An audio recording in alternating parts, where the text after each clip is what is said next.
Voice of law viewers அனைவருக்கும் வணக்கம். இன்னைக்கு மதுரையில நமது தேனி மாவட்ட நியோமேக்ஸ் முதலீட்டாளர்கள் பாதுகாப்பு நல சங்கத்தின் சார்பாக ஏற்பாடு செய்யப்பட்ட கூட்டத்தில் தமிழகம் எங்கும் உள்ள மற்றும் வேறு மாநிலங்களிலும் இருக்கிற அனைத்து முதலீட்டாளர்களின் பிரதிநிதிகள் ரெப்ரசன்டேட்டிவ் ஆஃப் தி டெபாசிட்டர்ஸ் ஒரு 70 பேர் வந்திருந்தாங்க. அதுல சில முக்கிய முடிவுகள் எடுக்கப்பட்டிருக்குது. அந்த முடிவின்படி அடுத்து மதுரையில் ஒரு மிகப்பெரிய அனைத்து முதலீட்டாளர்களையும் இணைத்து ஒரு கூட்டம் நடத்த போறோம். அந்த தேதி பின்னர் அறிவிக்கப்படும். அதனால என்னன்னா இனிமேல் நம்ம தேனி மாவட்ட நியோமேக்ஸ் சங்கம் சொல்ல வேண்டியதில்லை.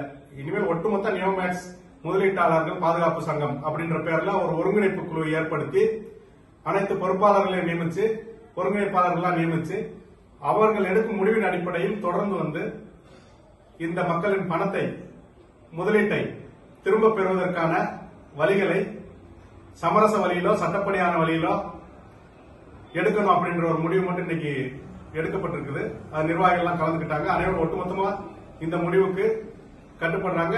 அந்த சங்கம் எடுக்கும் அனைத்து முடிவுகளுக்கும் அனைத்து முதலீட்டாளர்களும் ஒத்துழைப்பு தருவதாகவும் அதன்படி அந்த வழக்கை அதிவிரைவில் சீக்கிரமே முடிவுக்கு கொண்டு வரணும்னு வேண்டுகோள் வச்சிருக்காங்க.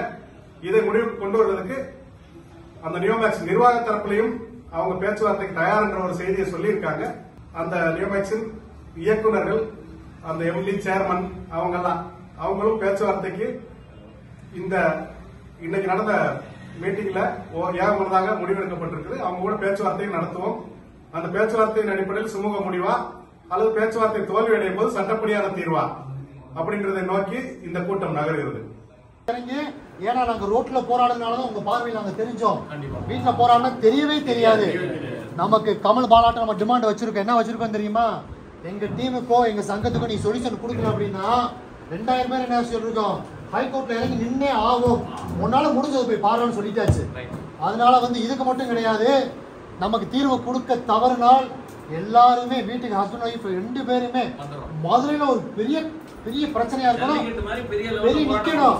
அவன் கண்டிப்பா நமக்கு கோர்ட்டு பார்த்துட்டு என்ன செய்யணும், கண்ட்ரோல் பண்ண முடியல, தீர்வு கொடுக்குற நிலைமைக்கு வரணும். அந்த நிலைமைக்கு அவங்க கொண்டு போய் விட மாட்டாங்கன்னு நினைக்கிறோம். சப்போஸ் அதுக்காக இருந்தாலும் மைண்ட் செட் ரெடி பண்ணிக்கோங்க.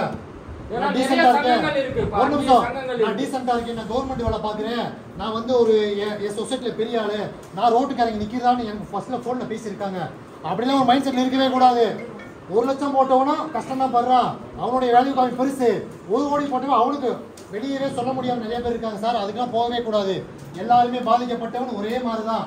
நம்ம கோர்ட்ல கொண்டு போய் நம்ம சங்கம் அலௌன்ஸ் பண்ணோம், சார் மேல தீர்மானம் எங்களுக்கு சரியில்லாம இருக்கு, எல்லா மக்களும் ஹைகோர்ட்டுக்கு வந்திருக்கு அப்படின்னா டேட் டைம் எதுவுமே பார்க்க கூடாது. உங்களுக்கு பணம் வர வரைக்கும் குதிரை மாதிரி நீங்க போராட தெரிஞ்சுக்கணும். புரியுதுங்களா?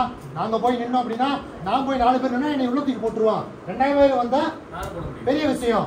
அதனாலதான் மக்களை ஏன் சேர்க்கிறோம், மக்களை எதுக்கு நம்ம கூப்பிடுறோம் அப்படின்னா எந்த ஒரு பிரச்சனையா இருந்தாலும் கண்டிப்பா வெளியூர்ல இருக்கோம், 2 நாளைக்கு 3 நாளைக்கு தகவல் சொல்லிடுவோம். எல்லா வேலையும் ஒதுக்கிட்டு எல்லாமே வரணும்.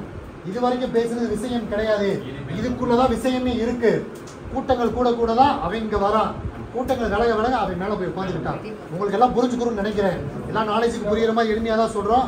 கண்டிப்பா ஒற்றுமை நமக்குள்ள வேணும். அந்த ஒற்றுமை இருந்தா மட்டும்தான் தீர்வு கிடைக்கும். தேனி மாவட்ட நியோமேக்ஸ் முதலீட்டாளர்கள் பாதுகாப்பு நல சங்கத்தின் ஒருங்கிணைந்த அனைத்து மாவட்ட ஒருங்கிணைப்பாளர்களுக்கும் நாங்கள் நன்றி தெரிவிச்சுக்கிறேன். எங்களோட இதை எடுத்து அங்கே ட்ராவல் பண்ணி வந்திருக்கீங்க. ஸோ எல்லாருமே எங்களோட சங்கத்தின் சார்பாக நன்றியை தெரிவிச்சுக்கிறோம்.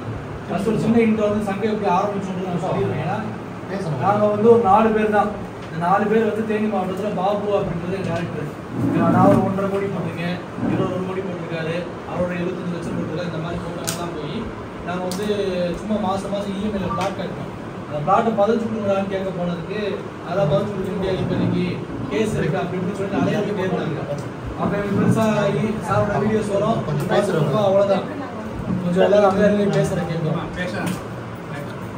அப்படி அலைஞ்சிட்டே இருந்தோம். ரெசார்ட்டுக்கே போய் கேட்டதுக்கு அப்போ என்ன அவங்களோட ஃபர்ஸ்ட் பேசுகிற ஒரு மாதிரி இருந்துச்சு. அது என்ன சொன்னா, ரெசார்ட் எங்கள் அப்பா சொத்து, நியோமேக்ஸ் இதுக்கு சம்மந்தமே இல்லைன்றான். இப்படியே பேச்சுகள் போயிட்டே இருக்கும் போது தான் நாங்கள் சும்மா ஈஸி எடுத்து லட்சுமண சைக்கிள் ஈஸி எடுத்து போட்டு பார்த்தா கேஸ் ஆனது ஜூன் 22 கேஸ் ஆயிருக்கு. ஜூலை 17ஆம் தேதி பாபுவா இருக்கட்டும், அவங்க பொண்டாட்டியா இருக்கட்டும், ஒரு 15 பேருக்கு ஆகட்டும் பத்திரத்தை முடிச்சிருக்காங்க.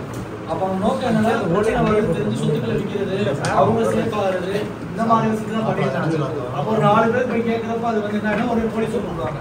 போலீஸே வந்தாங்க, போலீஸை கொண்டு வந்து என் மேல இவர் மேலலாம் வந்து பெரியவர்கள் போலீஸ் ஸ்டேஷன்ல கேஸ் கொடுத்தாங்க. அந்த ஸ்டேஷன்ல உட்காந்து ஒரு நாள் ஃபுல்லா உட்கார வச்சு எஃப்ஐஆர் போடு அப்படி இப்படிலாம் பேசினாங்க. அதையும் சமாளிச்சு வெளியில வந்தோம். அதுக்கப்புறம் நம்ம டேரக்டரை பார்க்க போனா எனக்கு சரியான ரெஸ்பான்ஸ் இல்லை. அப்போ இது எப்படியே போய்கிட்டே இருந்துச்சு ஒரு 4 மாசம்.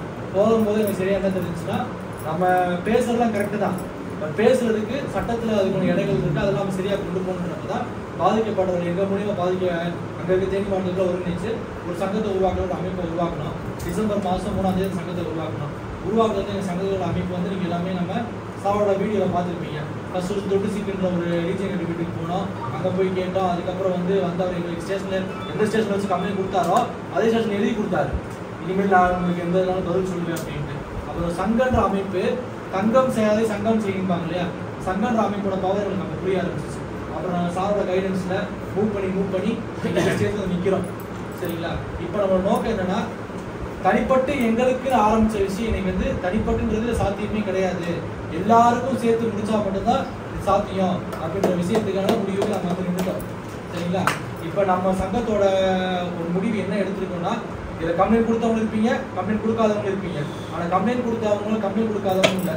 இப்போ எத்தனை பேர் நம்ம கம்ப்ளைண்ட் கொடுக்க போகிறோமோ அவங்க எல்லாருக்கும் ஒரு ப்ராப்பர் சொல்யூஷன் என்ன அப்படின்னா, நம்ம போட்ட பணத்தை இழந்துட்டோம் அப்படின்ட்டு இந்த கிட்டத்தட்ட 1 வருஷம் ஆக போகுது. 1 வருஷம் எத்தனை ஒரு தூங்காமல் இருந்திருக்கீங்க எல்லாம் தெரியும். நான் 7 வருஷம் பாருங்க வேலை பார்த்த காசு போல விட்டுட்டு தூக்கமே இல்லாமல் லைஃப் எல்லாத்தையும் இழந்துட்டு உட்காந்துருக்கோம். இன்னைக்கு சீராவா நிற்கிறோம். நம்ம தூக்கம் போய் நிம்மதி போய் எவ்வளோ அசிங்கங்கள் அவமானங்கள்லாம் பட்டு இடத்துல வந்திருக்கீங்க எல்லாம் தெரியும். இதில் வந்து லீடர்ஸ் இல்லை, இந்த அம்மா கேட்டாங்க லீடர்ஸ் வந்து உட்காந்துருக்காங்க, அப்படி கிடையாது. அவங்களாம் வந்து மாட்டி விடப்பட்டவங்க தான் நான் சொல்லுவேன். ஏன் அப்படின்னா அவங்க வந்து இன்வெஸ்ட் பண்ணியிருப்பாங்க, உனக்கு இன்சென்டிவ் வேணும்னா நீ 2 பேரும் ரெஃபர் பண்ணுன்னு சொல்லி தான் அவங்க மாட்டிருப்பாங்க. அப்படி வந்தவங்க தான் உள்ள வந்து மாட்டிருப்பாங்களே தவிர்த்து ஆசைப்பட்டு இருக்கிறவங்க யாருமே மாட்டாங்க. யாராவது இந்த மாதிரி விஷயத்து அவங்களுக்கு அந்த விஷயமே தெரிஞ்சிருக்காது. ஒரு வருஷம் 2 வருஷம் டிராவல் பண்ணதுக்கு அப்புறம் தான் மணி செக் பண்றாங்க விஷயம் அவங்களுக்கு தெரிஞ்சிருக்கும். அது வரைக்கும் அவங்களுக்கு தெரிஞ்சிருக்காது. ஸோ இந்த மாதிரி இருக்கவங்க தான் வந்து இந்த தவறை உணர்ந்து எப்படியாவது இதை மீட்டு நம்ம கீழே கஸ்டமர்ஸ்க்கு மீட்டு கொடுக்குறது அங்கே உட்காந்துருப்பான். ஏமாத்துறதுக்கு நம்ம வந்திருக்கவே மாட்டான். ஏன்னா எங்களை வாங்கி மாட்டி விட்டோம்னா பாண்டிராஜ் விட்டு 1 லட்சம் 1 கோடி வாங்கியிருக்கான், என்கிட்ட 1.5 கோடி வாங்கியிருக்கான். இப்போ சென்னையில் போய் சிக்மாவில் உட்காந்துருக்காங்க, புதுப்பட்டியிலேருந்து கிளம்பி சிக்மாவுக்கு போயிட்டாங்க, எங்களெல்லாம் கழட்டி விட்டு. அப்போ இவங்கெல்லாம் வந்து பார்த்தீங்கன்னா எப்படியா மீட்டு கொடுத்துருந்த இடத்துல வந்திருக்காங்க. அது நீங்கள் அவங்க தவறாக எடுத்துக்காதீங்கம்மா, அவங்க நம்மள ஒரு தான். சரிங்களா? இந்த டவுட் எல்லாம் கிளியராக இருக்கும்.